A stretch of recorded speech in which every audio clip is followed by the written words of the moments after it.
You're listening to the Perth Property Show, Australia's only weekly property podcast by West Australian experts for West Australian listeners. Catch your latest episode every Monday at 7 a.m.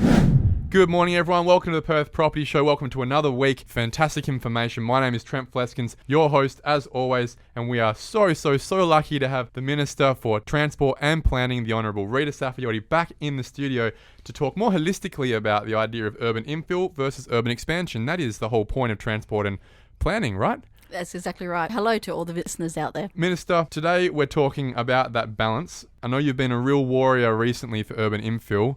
What's your view with regards to the balance of infill versus expansion, given, as you said before, you inherit plans, you inherit 25-year plans that have to be seen out, but surely urban infill is the way to go for so many reasons. Yeah, as you know, I'm a big supporter of infill, of creating and adding vibrancy to existing communities and also supporting small businesses in existing communities. I think in Western Australia, as I've always said, I think people want a choice, and the choice is between a new house and land package or a unit or a townhouse or an apartment in a redeveloped area. So I always think people need a choice. And in relation to that debate between expansion and infill, as Planning Minister, you inherit a lot of land that's zoned according, to decisions of the past. So you can't unwind that. But what you can do is make sure it's connected well with public transport, so some of those negative consequences of urban sprawl, in particular congestion, are addressed through better transport connections. And also, you need to also make sure there's opportunities for those that want to live closer to existing train stations or closer to the city centre. So that's the tension and the challenge for myself as a minister. But I do think there's always going to be that choice required for new house and land compared to buying in existing suburbs. I appreciate those views, that balanced view. Very diplomatic. The state building bonus came out because of COVID. It probably wouldn't have come out if COVID didn't exist, because the building industry was slowly rebuilding itself, and most of those companies at the top would say we were pretty happy without it, to be honest, but we'll take it, thank you very much. That building bonus has done one thing really. It's brought a lot of building companies back off their knees, which has helped. It's very important. We understand the trade side. It's a Labor government looking out for the everyman. The tradie is a big part of this ethos. But what it's really done is given a big steroid injection to the meat processing, big project builder, big land developer with their big marketing strategy side of the world. They don't know how to innovate. They haven't been made to innovate ever. And through Keystart, which is a government-backed lender, they have really just added another 3, 4, 5, whatever thousand amount of houses to the already chronically oversupplied, nation-leading mortgage stress, negative equity parts of Western Australia, being the Baldivis, the Byford, the Ellenbrook, and the Alkimos areas, where people are already financially knackered. Adding more supply to oversupplied areas, surely that's a very unwanted side effect of these grants. Well, there's no doubt that the stimulus has, in a sense, facilitated more new house and land developments, and that's what it in a sense was targeted to do because of the easy constructability of those types of homes. So there's no doubt about that. In relation to negative equity, the feedback that I'm getting is that valuations are starting to rebound, and maybe that's something that I've heard, but I sense that that's happened in relation to the very significant issue of negative equity that existed for many people a number of years ago, that there has been some rebound of valuations. But this is a program that, as I said, it was all about making sure that the industry didn't collapse, that builders could continue, and that jobs could be maintained. And yes, it was very targeted to new house and land packages. In the future, of course, the challenge will be to not reverse it, but to have other measures and incentives for redevelopments and infill developments. And that's something that we'll be looking at. And as part of that, from a transport and not from a treasury point of view, from a transport point of view, is what we can do to facilitate new housing opportunities near all of our train stations, because in that context, we have a huge opportunity to leverage some private sector developments, potentially using land as a incentive or any of those types of arrangements to facilitate further redevelopments near our train stations. I can 100% see how it was in my opinion, a necessary evil. It was jobs, and it's really, in a lot of ways, saved the economy. Yep. I recognise that. unfortunately at the expense of the most vulnerable, the ones who have got 10 grand in the bank and used the grants and Keystart to then be pushed through the marketing side of the big building companies and now living out 40, 50Ks, where not only are they probably starting with negative equity in real terms, even if you look at a valuation, but the people next door who are $100,000 less in value for the same house that's 2 years old, they've now got another property to compete with when it comes to sales at some point in time. So I think there's definitely, wherever there's an action, there's a reaction, and there is a big fallout there's going to be for those people who are already struggling, established properties, struggling in those areas, who can't get out of the Keystart loans, are in 100 grand negative equity. More supply does not equal higher prices. That's the issue that I've got, but I recognise that wasn't a Minister for Planning decision, and that's something that you probably have to, now you said, deal with, balance it out in terms of balancing out the urban infill. Because if you imagine the tens of thousands of people living in these locations, and then you recognise how empty Beaufort Street has been, Oxford Street, Albany Highway, all these areas, and you think, imagine if they all lived there. Imagine how vibrant and safe these areas would be. What a missed opportunity. To a point, but the feedback that I'm getting is there's a bit of activity in the apartment market. We turned the sod to the new Civic Heart building in South Perth. What a great thing to see. Yeah, and that came a bit out of the blue. We approved the development last year, but sometimes these projects don't get off the ground, but that was a very exciting opportunity. And I think our new planning process, if you look at some of the hurdles of getting good infill, it has been planning risk, has been a big one. So basically, there's no planning risk in building a new house and land in Baldivis, but there's a lot of planning risk if you want to do something that's a bit more creative in the inner to medium ring. So removing planning risk, as I said, leveraging private sector developments near our train stations will be very much a big second term agenda, because now a lot of the work's been done to be delivering the infrastructure. It's now facilitating the infrastructure for housing. Exactly right. And de-incentivising urban expansion. These are the biggest companies in Perth, right? Satterley, BGC, Dale Alcox, Pete. These companies are very, very influential companies with what they do. They are the reason that these, with obviously public planning, the reason that these suburbs exist the way they do. They're the reason we're the most spread out city in the world, right? If they didn't exist, we wouldn't have the businesses creating these. They're not going to innovate unless this government forces them to innovate, right? So the cool thing is we've seen Satterley start their first ever apartment building in Willagee. Yeah, no, I think all the big builders now are looking more at potential infill product. So I know in my discussions with industry leaders that there's starting to be a bit more of a move, and that's a good thing, the big developers moving to infill product.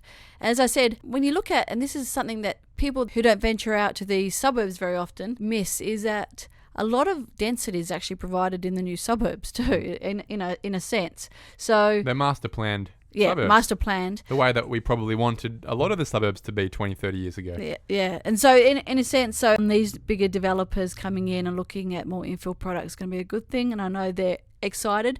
From our perspective, it's making sure we create the opportunities and de-risk some of the planning side, get more community confidence in what can be produced. And so, as I said, as hopefully a second term agenda would be to really facilitate exciting opportunities. The Armadale rail line is very, very exciting. So we've just announced the shortlist for the contractors to elevate rail through Vic Park. The opportunities that's going to create, the amount of land that's going to be freed up, the opportunity for regeneration along that line is going to be enormous. And so these are the opportunities that will come once there's infrastructure certainty. We're delivering the infrastructure certainty. We've got to get the planning right, and that will facilitate some great outcomes. Now, I see you as a bit of a warrior minister. I have a lot of respect for what you've done, especially with the city of Nedlands. Now, this is a council who did nothing for 25 years because they weren't really made to. And what it did was it created really a one option suburb of you can have a 4x2 or a 3x2 on a quarter acre, and that's it. And there was no variety. They weren't contributing to urban infill. And then Minister Saffioti came in with a thumb and said, things are changing here and they need to. And then how the uptake we've seen of townhouses and apartments come through in the last year from developers, and then the people buying into that, just shows that you're on the right path. But the conversations you've had with Subiaco, for example, it just shows that it's not that easy either. Can you give us some insight from your side of the world as how's it been? What's going on in that space? Yeah, okay. Look, I'd say in the past, when we looked at the infill strategy, housing targets, I don't think the state government was active enough. So what would happen is we would set targets for a suburb or for a council. Some councils did it well, and some councils did it badly. So a council would come back and say, okay, well, we're just going to let these 3 suburbs allowed to subdivide, and that gives us our infill target, and very much that's it. They didn't actually do the work. Both councils and the state government were a bit lazy. I think they didn't do the work to say, okay, well, where do we want the density? Where do we need a density? How's our small businesses going? Shouldn't we look at targeting maybe this density around these small business strip? Because that means they've got more people that can go and support those small business. Shouldn't we be targeting it near the major bus station? Activity centres. So what happened, and this is something that I think was a very poor outcome, is the density targets, the housing targets that were set a number of years ago. There were a lot of scheme amendments that were approved which were not very good, which was just wholesale subdivision. Well, look at the City of Stirling, for example, a city that's so diverse, and just to meet their targets, they went, we'll triple the amount of people in Balga, which gentrified the suburb, but then just created 3 times the amount of the same non-diverse socioeconomic problem. And Westminster and Nollamara, but we won't touch Corrine, we won't touch Hammersley, and all these people who live there, which are very suburb specific, they'll have no options. Yeah, and then I know one personal experience from the City of Swan was they basically went through one suburb, and I won't mention it, and they just, okay, everything's upzoned. That's it. And no one's going to, first of all, probably no one's going to develop at the moment because the land value is not big enough to actually warrant it. And the second is there's 3 district shopping centres and they did no density around those district shopping centres. Lazy. Yeah. So those district shopping centres always are struggling to continue their market. So when we came, we were very keen not to replicate that. So what we've done is we've been a far more, interventionist or very much involved in looking at what do these schemes produce. Nedlands was an example where the council did not respect at all, myself as minister or the state government, that we had any role in planning. And I think as elected members of any council, you have to respect the fact that the state government's actually got the planning powers and many of those have been delegated to councils over time. And so there was a lack of any respect, there was a dismissiveness, and there was just a complete arrogance about... Well, it's not surprising given the location we're talking about here. Well, this wasn't, I think, the community. This was some elected members, I won't say that about the community. It was actually some of the elected members where there was an arrogance to the rest of the community. It is a NIMBY part of the world, though. So you could say the same thing so is Duncraig, for example, with all the issues about what's going on there. It's also how things are sold to people, though. So if you're sitting in your house and someone's knocking on your door saying that your house is devalued, you're never going to be able to sell, there's going to be all these nasty people living across the road, it does create fear. There are people in the community who want to spread that fear. Propaganda. Exactly. Yeah. And then someone else could be coming saying, this is going to help support small business, create vibrancy, create safety. That's the alternate view. But there are those that want to spread fear. And I was saying this is about the council at the time took a very arrogant approach, and they believed that they could never have any change, that they would not ever develop any change. So as a result, we had to, in a sense, make some hard decisions to make those changes. Well, I congratulate you and think it's super exciting what's going on there now. Yeah. But what's next? Well, can I just talk about Subiaco? Because Subiaco, the draft scheme, I think that I probably came out just after that had been worked on, was again, I think, a lazy approach, which had wholesale subdivision of many streets, which really didn't suit it. So we worked with the council to actually look at where the density should be. And so that's what we've been trying to do. We rejected one scheme that had the lazy approach of complete wholesale subdivision, even though many people in the community wanted it because it increased their ability to redevelop. We did that because it wasn't connected to public transport. It was a lazy approach and didn't create the activity centres that we wanted. So that's been our approach. There have been councils that have been very much on that path and been very good. There are those that still think the lazy approach is going to get through, which you won't. And there are those like Nedlands who said, this is nice for everybody else, but it shouldn't include us. And I don't think, it's not an approach we can accept. Cambridge on the list? Well, Cambridge has been an interesting one. I haven't delved too much in Cambridge, to tell you the truth, but It's the same as Subiaco. It's quite militant in the way that the people that have been elected and then unelected very much is based on views of urban infill or not. like I said, it's all about us as a state trying to create places for people to live, create places for our parents to live, for our kids to live, and we all have to work together. Well, I'm sure that you'll get some outcomes the same way you did in Netherlands. From our chats in the past, I'm pretty vocal against urban expansion. Again, just to capstone our first part of the conversation today, does urban expansion have a place in Perth's future, and if so, where? Well, I've got to say the front is already out there in a sense, and so, for example, there's urban zone land in Yanchep, and there's down in Mandurah. So the place like Baldivis, Alkimos, Ellenbrook are pretty much in a sense. We're not expanding the suburbs. We're just in a sense filling in some of the suburbs. So Is that it? Is that sort of, are we drawing a well, line as I in the say, sand? if you draw a line, you automatically have market impact. So that's why I've been very careful not to draw that line. My view is that we're going to have to continue to create better places for development within the central and middle ring. Okay, so last question. It's a bit of a tongue twister, but public open space. Now, that was set up a long time ago, the contributions control policy from the state government, to really get the big developers, when they're doing these new land estates, to make sure there's parks and rec, and 10% of all land should be parks and rec. And if they're not going to provide that, they should provide that in cash in lieu. The policy allows for anything above a house behind a house to do that. And what's happened is City of Stirling, City of Bassendean, a few councils, I wouldn't say a lot, but a few councils have Frankenstein that policy, brought it in for themselves, and even to a point where the City of Stirling at a triple X level now charges your mum and dad developer 10% of the land value, which might be $50,000, $60,000, $70,000 cash, because they're not getting the land, the 70 square meters of land in lieu. They want the cash to be able to approve a subdivision.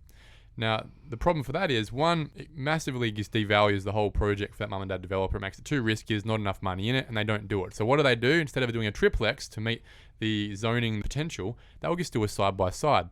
So it sort of flies in the face of the whole state policy, the zoning and everything that's there. Is that something the state government's aware of? And if there are, that really doesn't sort of match up with the urban infill policy in the first place, Directions 2031. And if they're not, what do you think about that? First of all, the concept of developer contributions have existed for a long time in different forms. So you're right, in relation to new developments, greenfields, there's a policy which we've reviewed in relation to what people should contribute to. In relation to existing suburbs, again, this is something where I do think we need to have more consistency. It is a bit of a tough question in relation to if there's an intensity of development, if there's more people, there's more call on the community assets, and there may need to be an increase in community assets. Question for us is, how do you implement that fairly? And once you do set a level, whether it be a triplex or whatever development, do you skew what the market does? So it's something we can very keen to look at in the second term, we be re-elected, because I do think it'll be good to have a fairer system that's more consistent, but understands that when you bring more people in, there's different calls on different assets. One of the issues for us is schools, for example, which is, I think, one of the biggest tensions when it comes to when you're wanting a lot of infill in a suburb. The school sites, they were built many instances decades ago. They don't have a lot of land around. The cost of doing double-storey buildings is higher than normal. And how do we trigger redevelopments of those schools? Because I don't think you can really provide new schools in many instances because you just don't have the land. A lot of them have been closed, right? Padbury High, a couple of the ones that see a Journal they've been closed. Yeah, they've been closed in the past. And then what happens is the second wave of the young generation come through. And it's quite interesting when you're looking at new housing developments, and you can see Ballajura is an example. When it was built, there was a lot of young kids, then they moved to the high school. Now it's coming into a second wave, and that's the next generation of coming in with young kids. So it's something that we'll definitely have a look at. Again, I'd like to have consistency, more transparency, and a fairer system, and understanding what are the big calls on the community too. Because you're right, you can't build new parks, but in many instances you can improve parks. And again, the question between who should fund these, the existing and new rate base that development brings, or the developers themselves, the landowners themselves. That's always the constant battle. I think the old issue of developer contributions, the new policy that was introduced a number of years ago, it does give councils a huge revenue source that people are just totally unaware of. So when people talk about taxes on land and so forth, developer contributions, like I said, when it was introduced, it was one of those things that I don't think there was a lot of reaction to, because it really related to, in a sense, the new developments. Guys, Who were sort of guys. Yeah. But there is, like I said, there is the discussion to be had about new community assets in infill suburbs. What should potentially any contribution scheme cover? How should it be delivered? And again, creating a system again where we don't want to deter one particular type of development because there's such a financial gap or jump between one type of development to the next. Well, that's the point. Urban expansion already has so many fluid financing pathways, especially to get pre-sold massive new suburbs through all the Key Start, all that stuff, all the first homeowners grants. It's so much easier to get that up. Urban infill, as you know, is already so much harder. That contribution generally ends up being 25, 30, 40% of the profit that developer would have made if they didn't have to pay it, right? So my suggestion, if I can provide one, would be the councils already get that many more rates, 3 times more rates if they're doing a triplex. So there's some money there. And the City of Cockburn do it well, where instead of having a public open space contribution, which might be tens of thousands of dollars, they just say for every new piece of land you want to provide or every new dwelling you want to create, we charge you about $4,000 per house, and you build it in. And it's a much more fair amount, I think, that people can handle. You can see in that situation in Cockburn, the urban infill strategy is working. People are doing it. City of Stirling, no one's done a triplex in 3 years. Yeah, no, that consistency is a good idea. The other thing is, what is a community asset that you're going to be providing? Because in many instances, we know with developer contributions, you don't see the funds for many, many years. And we're finalising the City of Perth Scheme 61, and that is something where there's an interesting discussion being had about density bonuses and what public good or what public benefit you should provide as part of the density bonuses. And that's something we're looking at, creating a fairer, very clean scheme that's very clear for everybody, going to be consistency applied, and would relate to density bonuses. That's something that Melville incorporated, I think, in some of its initial plans around Canning Bridge, but the concept didn't match the reality, and that's something we're trying to address. Minister, thank you very much for your time. I know we're late.